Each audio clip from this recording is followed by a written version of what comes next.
This is the longest tease ever. You are the master of the never-ending tease, Hannity. It's not done on purpose.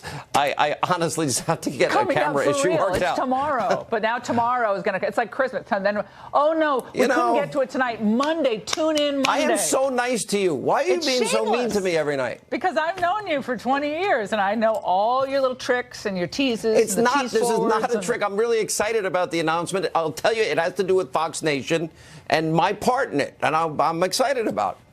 I think it's great that you're going in costume on Fox Nation, and we've all been waiting for the big reveal. Good grief! God help us. Take over the show. Great show as always. I'm Laura Ingraham, and this is the Ingraham Angle from Washington tonight. And we have a Fox News alert. The president is speaking out about his former lawyer, Michael Cohen. He was convicted with a fairly long-term sentence on things totally unrelated to the Trump organization, having to do with mortgages and having to do with cheating the IRS, perhaps, a lot of different things. He was given a fairly long jail sentence, and he's a weak person. And by being weak, unlike other people that you watch, he's a weak person, and what he's trying to do is get a reduced sentence. So he's lying about a project that everybody knew about. I just hate the fact that he has to shout over that Marine One, the big blade up there, like screaming over that. Now, President Trump landed in Buenos Aires just moments ago ahead of the G20 summit. We're going to have a live report on the ground with the latest reaction from the White House on all of the Michael Cohen news. And also ahead, the liberal media slamming the president over supposed anti-Semitic ties. But what about the real anti-Israel hate coming from the left? You will not want to miss my angle later on tonight. Plus, an admitted MS-13 gang member caught trying to sneak into the country with the caravan. Oh, what a shock. And new details about the dangerous diseases that migrants are bringing with them. The experts will weigh in. But first, the top story tonight, a liar caught lying. Today, President Trump's former lawyer, Michael Cohen, pled guilty to special counsel Bob Mueller's team, admitting he lied to Congress about his involvement in efforts to build the Trump Tower complex in Moscow.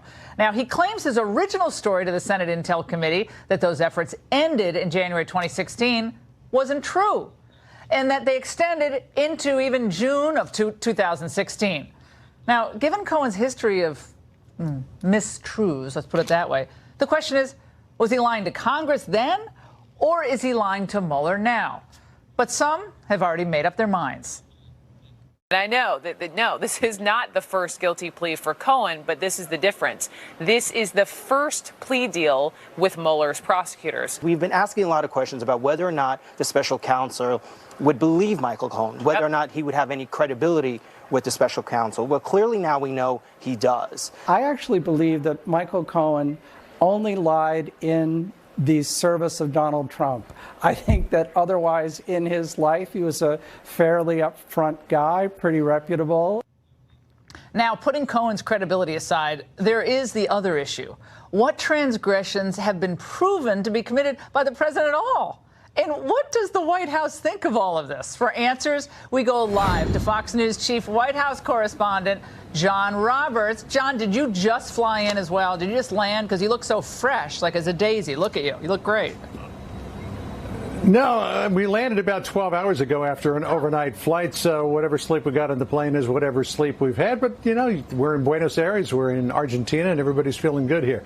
I'll tell you one thing that we do know about this whole Michael Cohen plea deal is that it did not catch the president by surprise, Laura, unlike the rest of the world that was taken by surprise, because the president was informed of the pending guilty plea last night by one of his outside counsels, Jane Raskin. She was told about it by the Department of Justice last evening. She immediately telephoned the president to talk about it. She also told Rudy Giuliani, who talked with the president last night. Giuliani talked with him again this morning. So by the time that the president came out of the White House to go to that noisy helicopter that you alluded to this morning, he'd had plenty of time to digest the Cohen guilty plea and prepare to answer questions about the Trump Tower project in Moscow. Listen here. I decided ultimately not to do it. There would have been nothing wrong if I did do it. If I did do it, there would have been nothing wrong. That was my business. So he's lying very simply to get a reduced sentence, okay? We also found out today that the president did answer a question that Robert Mueller had about the Trump Tower Moscow project, what the president knew about it, who else he talked to about it. Fox News is told that the president did not put a date on when communications regarding the project ended for the simple reason that Mueller didn't ask him about it. The president's outside legal team said that there was no evidence of wrongdoing by the president. They also took aim at the special counsel for the timing of the announcement of the Cohen guilty plea. Rudy Giuliani saying, quote, documents the special counsel's office is using to show that Cohen lied to Congress were voluntarily disclosed by the Trump organization. It is hardly coincidental that the special counsel once again files a charge just as the president is leaving for a meeting with world leaders. You might remember that he indicted 11 Russians on conspiracy to try to throw the election just before the president went to meet with Putin, who you see there in Helsinki. BuzzFeed tonight also has an interesting story that the plan with Trump Tower was for Putin to be given a $50 million penthouse in Trump Tower, Moscow, as an enticement to sell the other apartments to Russian oligarchs. Kind of this idea of come live where Vladimir Putin lives. Well, I contacted a source close to the president who has spoken with him about that article. The president thinks that the story is nuts, that it would be a stupid idea to sell, or to give, rather, a $50 million penthouse apartment to Vladimir Putin, and that the president never heard about that idea. Also, Laura, little secret here. You alluded to the helicopter. That is the sound of the auxiliary power unit, which the White House could ask the military to turn off, but it also serves as a convenient foil for the president, who says, I can't hear the question. There's a noisy helicopter behind me. I remember when President Reagan, we were on the lawn watching him leave, and he would just go, and he would wave. Remember, it was always the wave off. And it was just that twinkle in his eye. That was usually when Sam Donaldson asked a question. Reagan would go, what? Oh, yeah, I can't hear you. Water's running. Blades moving. John, do you think at this point much of what we're hearing from the Mueller team is all that surprising to the Trump legal team? I mean, people forget they've been dealing with these issues for months and months and months. They've been going round and round with Mueller on all these questions. And don't forget that the president's legal team had a joint defense agreement with Michael Cohen's team before he entered the first guilty plea deal. And that was canceled. They also have a joint defense agreement with Paul Manafort that still is in existence to this day. So they're getting information about what Mueller has been asking Michael Cohen, what they've been asking Manafort. They're also getting some information about what Mueller has been asking Jerome Corsi. So I don't think any of this is surprising to them. But I think that perhaps this second guilty plea might have been a little bit of a surprise yesterday when it was relayed to Jane Raskin by the Department of Justice. But the president was fully prepared for it this morning when it came out. A lot of people thought that he was blindsided. He was not, in fact. Didn't seem fazed at all by it this morning. John, thanks so much. Great reporting tonight. Get some sleep. Now, what shouldn't be lost on you is, in any of the viewers, is that the special counsel's original mandate was to find out what Russia did to influence the 2016 election. Now, to date, there's still been no evidence presented by the Mueller team that any criminal collusion occurred between Trump folks and the Russian government. So perhaps the chattering class can breathe a little bit before we make any grand declarations about where this investigation is actually going. But for more insight, we put together a super panel of experts who are going to provide you with all the answers you need to know. Saul Weisenberg, former deputy independent counsel during the Whitewater investigation. James Trustees, former DOJ attorney in the criminal division. And here with me in studio, House Intel member Michael Turner and John Solomon, investigative reporter and opinion contributor of The Hill. Let's start with you, Congressman.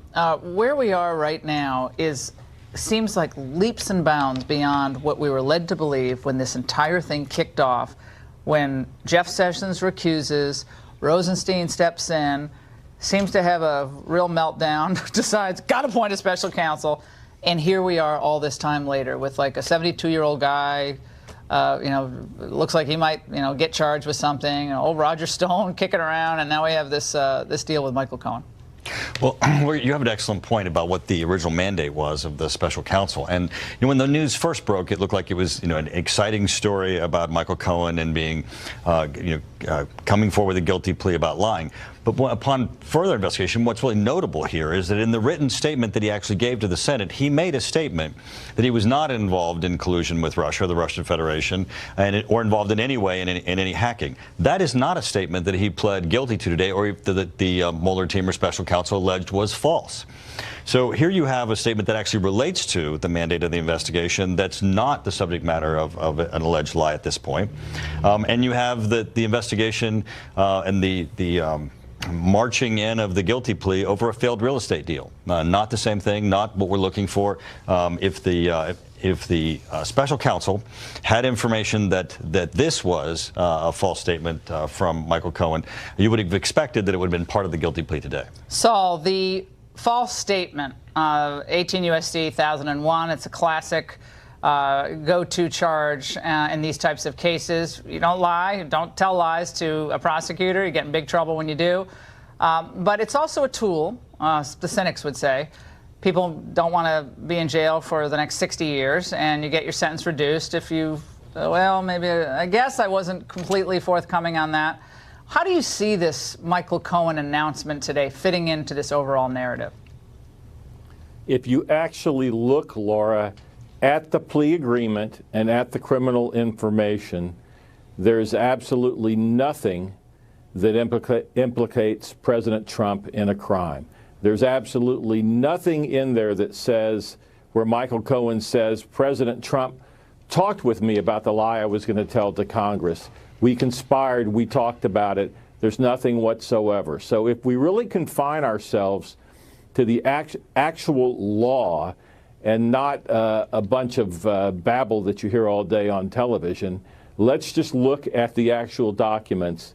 It doesn't implicate President Trump in any way, which brings up the question of why he was so angry if he'd been told about this and why he came out and said, Cohen's nothing but a liar, he's lying. All Cohen said is that I lied to Congress. He didn't say that President Trump helped me lie. So there could be all kinds of things that Mueller is keeping quiet from us that we don't know about, that Cohen has told him. That's possible, but that's the realm of speculation. Let's talk about reality, and reality is this is a nothing burger. But John Solomon, to listen to Congressman on the other side of the aisle today, Eric Swalwell, one of our favorites, I want you to listen to what he said about where this is all going. Let's watch. All right.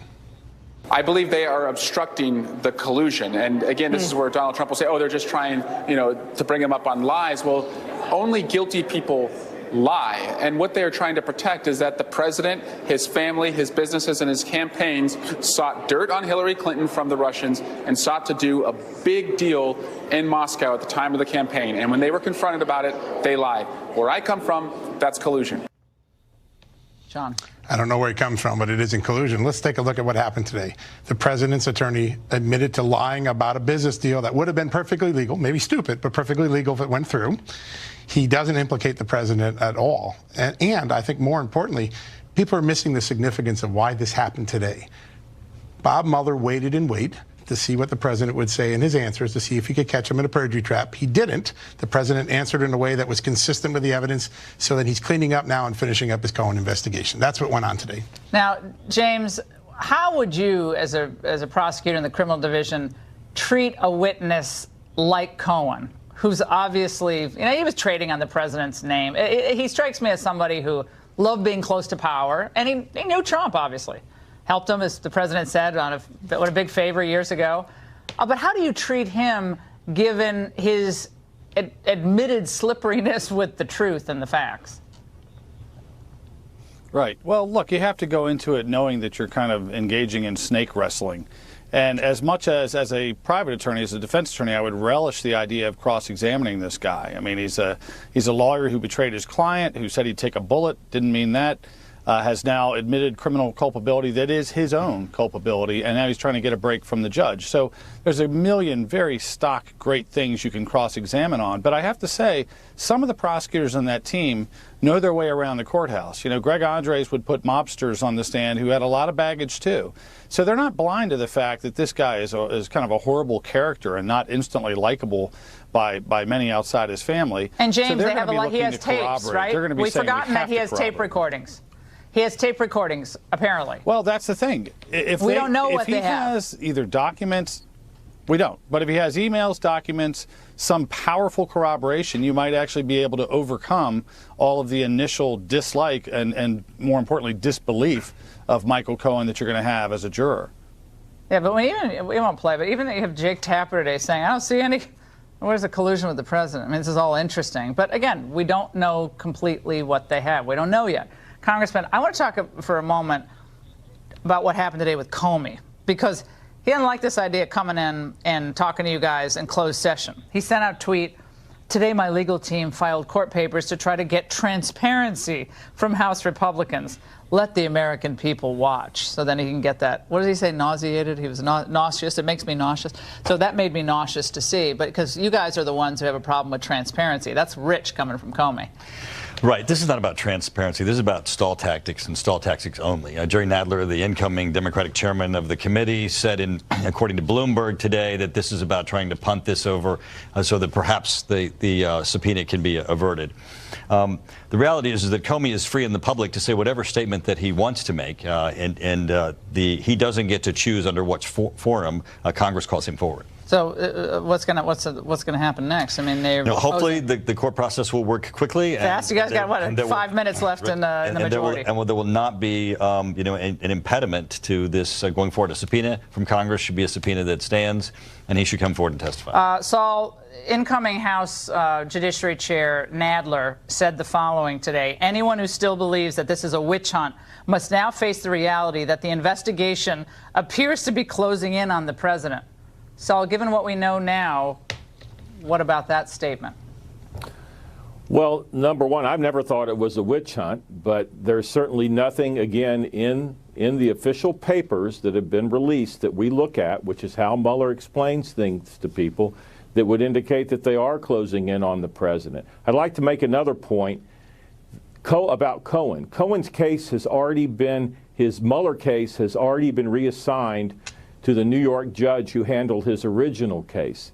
Now, the sentencing range in his case in New York was with the Southern District was 46 to 57 months. Could be as high as 63 months. By consolidating these for sentencing, he has the potential to actually get probation, because Mueller's giving him a 5K1 for cooperation, which is a very significant thing.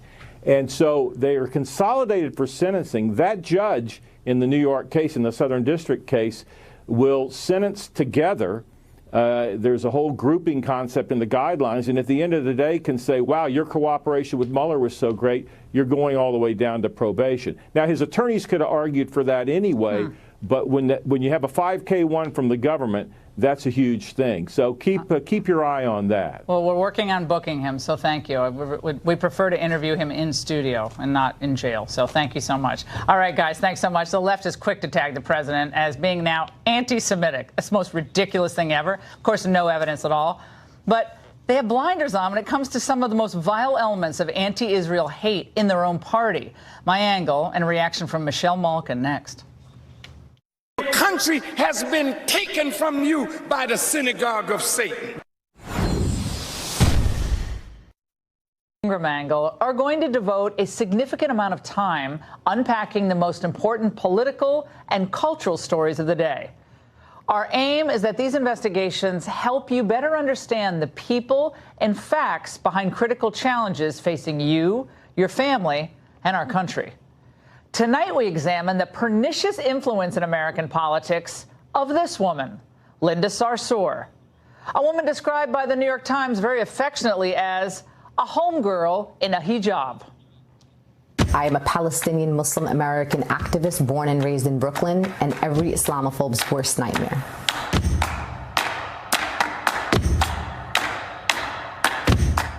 Sponsored by Mercedes. Well, she is a nightmare, period. A relentless self-promoter, she represents so much that is hideous. Now, check out this attack on the Trump administration where Sarsour actually invokes jihad. I hope that when we stand up to those who oppress our communities, that Allah accepts from us that as a form of jihad, that we are struggling against tyrants and rulers, not only abroad in the Middle East or in the other side of the world, but here in these United States of America, where you have fascists fascists and white supremacists and Islamophobes reigning in the White House. Reigning in the White House. She's also extremely subtle. Now, as the co-founder of the anti-Trump Women's March in January 2017, Sarsour became a near constant fixture in the media, spewing her hate and her lies everywhere. Now, wherever there's a camera, you'll find her trying to hog it, as she did in the Kavanaugh confirmation fight even. We are about to march. We need everyone to pay attention. And a bad chanter. She was arrested during the hearings themselves, but so were a lot of other leftist agitators. She wore it as a badge of honor. Yet Sarsour, who claims to stand for all these oppressed people all over the world and has even done some fundraising for victims of anti-Jewish violence, is really an anti-Semite herself hiding in plain sight. Sarsour and two other founders of the Women's March, Tamika Mallory and Carmen Perez, have all appeared at events sponsored by the sickeningly anti-Semitic organization, the Nation of Islam, including, by the way, one where Farrakhan himself said, "The Jews are my enemies." Now, any association whatsoever with Farrakhan is the ultimate tell regarding someone's true motives. When they talk about Farrakhan, call me a hater. You know what they do? Call me an anti-Semite. Stop it. I'm anti-termite. The Jews don't like Farrakhan, so they call me Hitler. Well, that's a good name. Hitler was a very great man. And Farrakhan, by God's grace, has pulled the cover off of that satanic Jew. Of course, a perfunctory comment. Probably helpful for himself. All right, thank you both. All right, when we come back, we'll expose perhaps Mueller's most outrageous tactics yet. Alan Dershowitz, Greg Jarrett, they'll break it all down. We have a lot of ground to cover, the latest on the caravan and much more. Straight ahead. When my hot water heater fell. All right, now joining us for legal analysis of all this, Greg Jarrett, new op-ed out at FoxNews.com entitled "Cohen Guilty Plea Does Absolutely Nothing to Show Wrongdoing by Trump." He joins us. And, of course, his book, #1 bestseller, The Russia Hoax. Also with us, the author of another bestseller, The Case Against Impeaching Trump, Harvard Law professor Alan Dershowitz.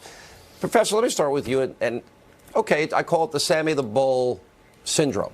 19 murders. You give up Gotti. You testify. No jail time. We'll put you in the witness protection program. You get a house.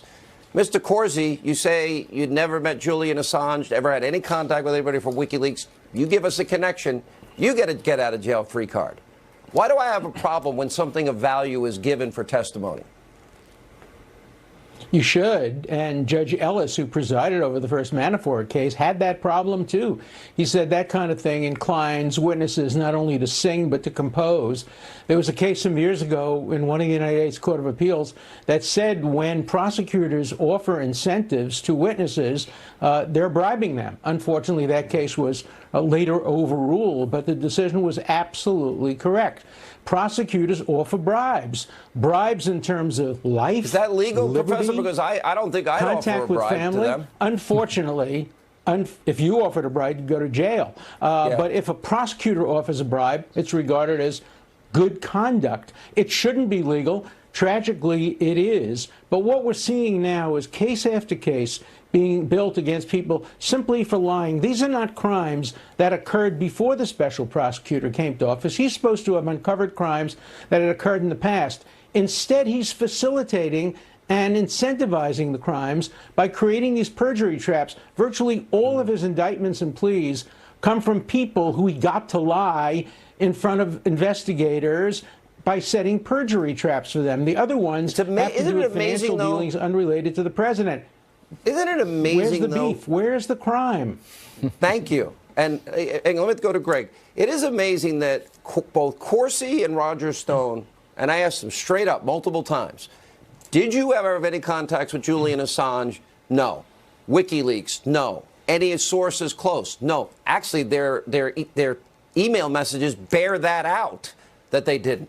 And here's where they're trying, it seems, to get Donald Trump. The Moscow deal, I don't see, that's what Donald Trump did for a living. It's perfectly I don't see anything legal. illegal there, number one. And the other is, well, they're trying to connect him to WikiLeaks through Corsi and Roger Stone. Right. And they're saying they never talked to the guy.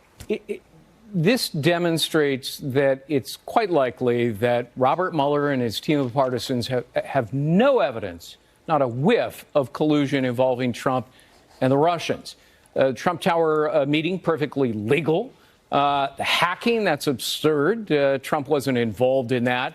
A construction project that was abandoned in Russia, that has nothing to do with Trump-Russian collusion. If there was evidence of collusion, then Michael Cohen would have been charged. Instead, Cohen and 4 others have been charged with these process crimes, which, as the professor points out, are actually a creation of the special counsel's presence and have nothing to do with Trump or Trump-Russian collusion. So I suspect... But here's the problem with the president. Yeah. Here's the problem for the president. Mueller will write a report. The report will be based on the testimony of people who have lied and who have not been cross-examined. When the report comes out, it will be extremely critical. I've used the term devastating, just like the Starr report was devastating and the Iran-Contra report was devastating. But it's devastating only if it's unrebutted, which is why it is absolutely essential for the president's team to demand that the Justice Department not allow the release of the Mueller report until they've had a chance to review it and rebut it. And then both reports, the Mueller report and the president's lawyer's report, come out at the same time so the American public can judge. Let me ask you this, Professor. This is important. You even said today firing Mueller wouldn't be an impeachable offense. The president said he's not going to do that. And you also talked about this being political now with Mueller. I want to ask you through this prism. Isn't it true, based on the Pentagon Papers, the Supreme Court decision, 6-3, that the New York Times, Washington Post, they can publish stolen material as long as they didn't steal it? Right. Of course. Now, I interviewed Julian Assange. He said he didn't get it from Russia, no state party, et cetera. Maybe it was a cutout. Maybe it could have been, you know, we know Hillary's computers in the bathroom closet were hacked by at least 6 foreign intelligence services, if not more.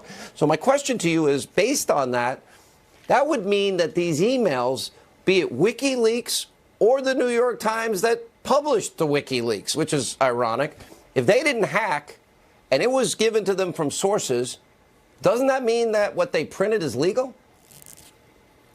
Absolutely. The president has the same authority, and the president's campaign has the same authority as the New York Times and the Washington Post.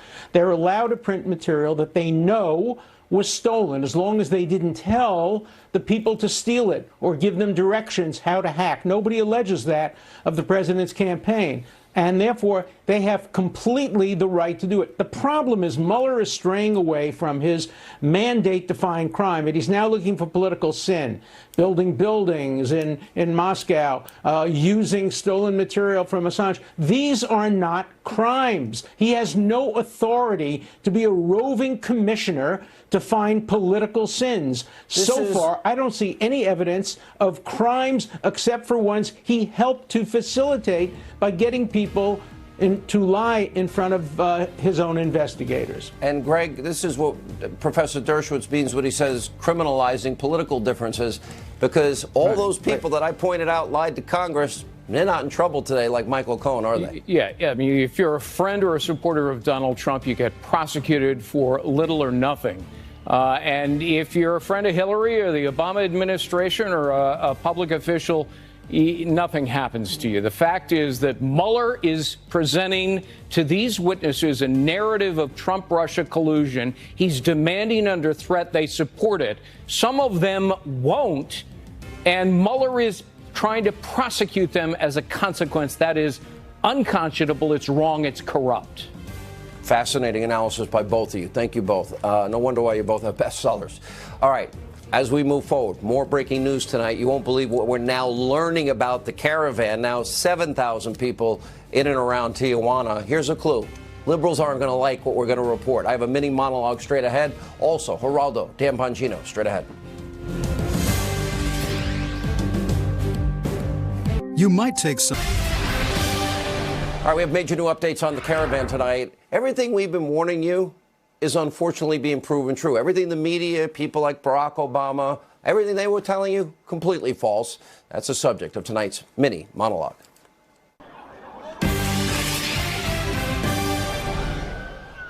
Still camped out in Tijuana, Mexico, following clashes with U.S. Border Patrol officers Sunday. Just today, DHS released more information on what are extremely dangerous conditions for many people, the high number of women who are assaulted during this journey. Griff Jenkins reporting that some migrants are actually self-deporting as they face diminishing prospects of entering the U.S. legally. And he's also uncovering that despite what the mainstream media has been telling you, the vast majority in the caravan happen to be men. And health officials there are reporting that 1/3 of the people traveling in the caravan are being treated for various health issues, including lice, skin infections, 3 confirmed cases of tuberculosis, 4 confirmed cases of chickenpox, and more. And by the way, I think we should, on a humanitarian basis, help.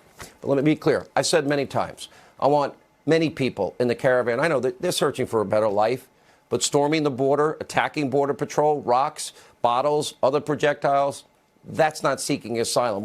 When do you so-called asylum seekers act like that? We're also learning tonight none of the migrants involved in the clashes will face any prosecution, despite the president's vow that lawlessness on the border will not be tolerated. Meanwhile, the threat of more violence is even prompting the Department of Justice now to send DEA agents and U.S. Marshal Service personnel to Southern California. And just last night, we learned that an admitted MS-13 gang member was recently arrested at the border crossing east of Tijuana. And he's been identified as a 29-year-old Honduran, telling authorities he was part of the caravan. Despite mounting evidence, the media is continuing to downplay the real threat, all while ignoring the failures of the Obama administration and what they did. Oh, they shot pepper spray and tear gas at people that tried to come into the country illegally. Nobody reported on it then. Joining us now, NRA TV contributor Dan Bongino, Fox News contributor, our friend Geraldo Rivera. Geraldo, you know, you got me so mad one night because I said to you, I told you this was coming. What do you want to do, Sean? You want to shoot? No, I don't. I have acknowledged to you how many times that I probably 99% want a better life, and I sympathize with that. I really do. My heart goes out. I want humanitarian health care. We can help them with TB and chicken. We need to do it. But the problem is laws, sovereignty, borders. That's what matters, and the identified criminals that have infiltrated the caravan.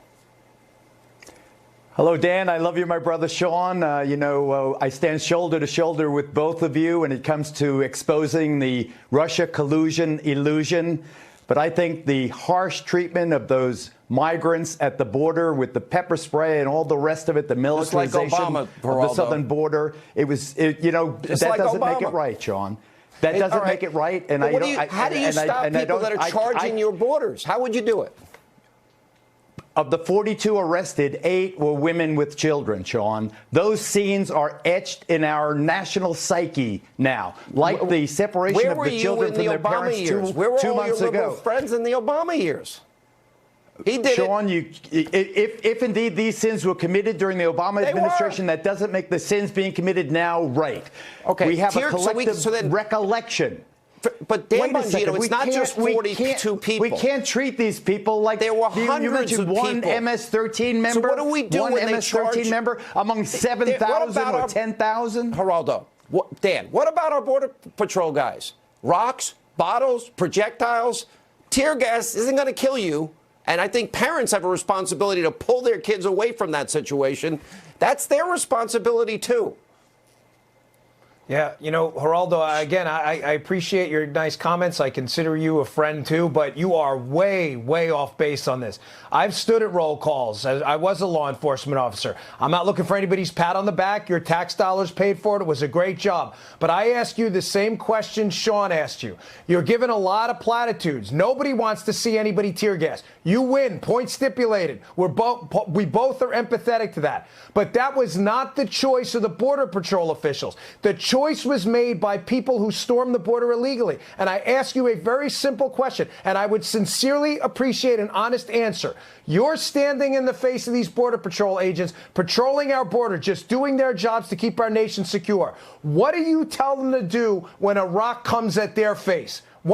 What's your answer? Nobody produces an answer. They just produce platitudes. What do you do? This is what you do. This is what you do not do, Dan. You do not shoot tear gas I didn't ask at you women what you with don't small do. children. I asked you do you not what do that. you do. And you and Sean, All right, whoa. You and Sean are both the grandsons or the great-grandsons of immigrants. Italian immigrants, Irish immigrants. They were slandered just like you were slandering these people with these. My wife Paula's an immigrant. They have diseases. They're bringing disease. Read the newspapers from the middle of the 19th century. The Irish were bringing diseases. The Italians were bringing diseases. The question. This is a slander. Why won't you answer the question, Geraldo? These are innocent people seeking a better life. What you don't do is you don't put 6,000 GIs with fixed bayonets at the border. What do you do when they're throwing rocks and bottles at our agents? All right, here's what you do. You send Spanish-speaking ambassadors to the crowd. You explain to them that they are not going to be able to rush the border. You explain to them the facts of life. You explain to them the reality of what's happening. There's hundreds of them charging at them. This is a stain. This is a stain on the Trump presidency that it would be very difficult to eradicate. Charging the border and charging at police. What if it's thousands? What do you do then? That's an important question you need to answer. Are you going to believe those words? Are you going to believe them? your own lying eyes when you look at the video and you see the composition of this crowd? This is a benign, suffering civilian crowd. Rocks, you can there we go. There's the rocks being thrown. The three scenes of the rocks being thrown. What about the scenes of them living in squalor and in the athletic fields? Do it legally, where they're Geraldo. left, they're begging for food and overflowing toilets and the most inhumane conditions. Why not claim asylum? Where is USA? A rock in the face of a border patrol agent. That ripple in the tidal wave. You're suggesting you do it with humanity, Dan. You do it with humanity and compassion. Humanity and compassion. I got to leave. Let me just say this: if we had the wall, nobody would get hurt on either side, and we'd have a door. Let's build the wall. Let's build it. We can get an agreement. Build the wall. Up next, hypocrisy, fake news, CNN.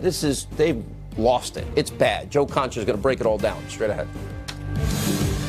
All right, as I mentioned in our opening monologue tonight, CNN fired their contributor, Mark Lamont Hill, for his outrageous comments about Israel. But it's only the latest example of insanity at the so-called Facts First network. Here's some more of their hysterical, insane, crazy, biased coverage.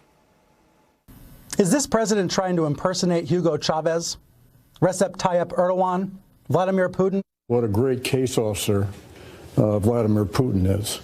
He knows how to handle an asset, and that's what he's doing with the president. When do we see almost a shadow government come out and say, we cannot side with the government? Why is President Trump showing sympathy for white nationalists and other hate groups? What does that tell you in America that in one generation called you? What does that tell you, Don? We can surely say his words have absolutely emboldened white supremacists. 16 tweets today to start the new year, some of them deeply disturbing. These are the messages from a person who is not well, from a leader who is not fit for office. Now, he's President Snowflake, okay? Everything he said, oh, they're mean to me and they don't like me and I just don't understand it and it's not fair. This was a white lash. This was a white lash against a changing country. It was a white lash against a black president in part. All right, we now bring in Joe Concha, media reporter for The Hill. And I guess my favorite in all of that is Van Jones or maybe Dr. Humpty Dumpty giving his diagnosis. Yeah, I don't think we should ever really be giving with somebody as somebody who's married to a doctor. You probably don't want to play a doctor on TV when you're basically, doing a diagnosis from afar. Yeah, that's never a good look. Look, obviously, Mark Lamont Hill, Sean, had to be fired in this situation.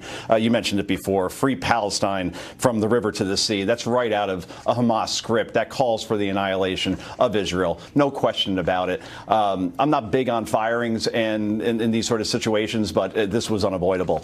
But here's the thing. CNN has somewhere to around 40 to 50 contributors underneath their umbrella. So firing Mark Lamont Hill isn't that hard of a thing to do because you have 3-4 dozen other people you could just plug in there. The other bigger names that you showed during that montage, people that are on the air more, people that are anchors on that network or host shows, they're a lot harder to fire in these situations. I'm not calling for them to be fired because, look, if we were to fire every single person that called the president a racist or a fascist or questioned his mental health on national television, 90% of this industry would be working at Walmart for the holidays. Yeah.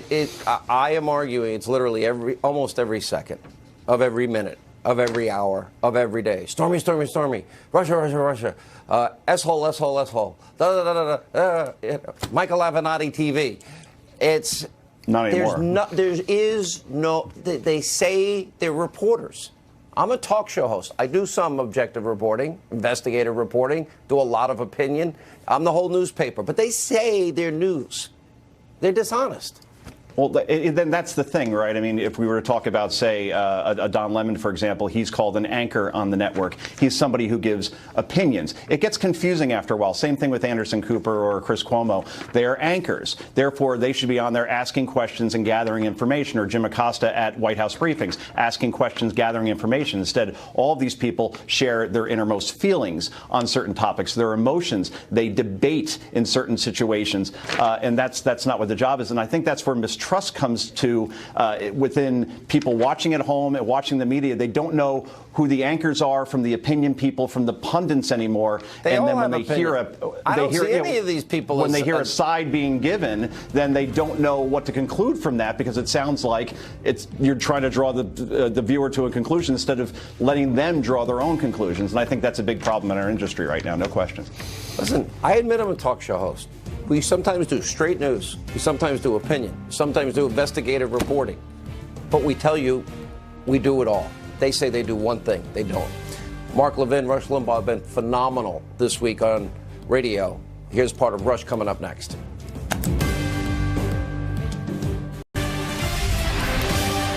All right, so amidst all the hysteria today over Michael Cohen's guilty plea, Rush Limbaugh had a very sobering perspective on the big picture. Take a look. We have been lied to ourselves. We have been misled. We have been misdirected by a willing accomplice drive-by media working with Robert Mueller and his staff of anti-Trump lawyers and the entire Democrat Party combined with the Washington establishment to create in the minds of the American people a story that didn't happen, couldn't happen, nobody can ever prove did happen. Where is the tampering of votes? Where is the meetings? Where is the strategy? Where is the evidence that Trump got together with Russians to sabotage the Hillary campaign, which is what everybody has been led to believe happened here? Robert Mueller has nothing, because there is nothing on what everybody in this country has been misled to believe for the past 2 years. Bingo, right on the money.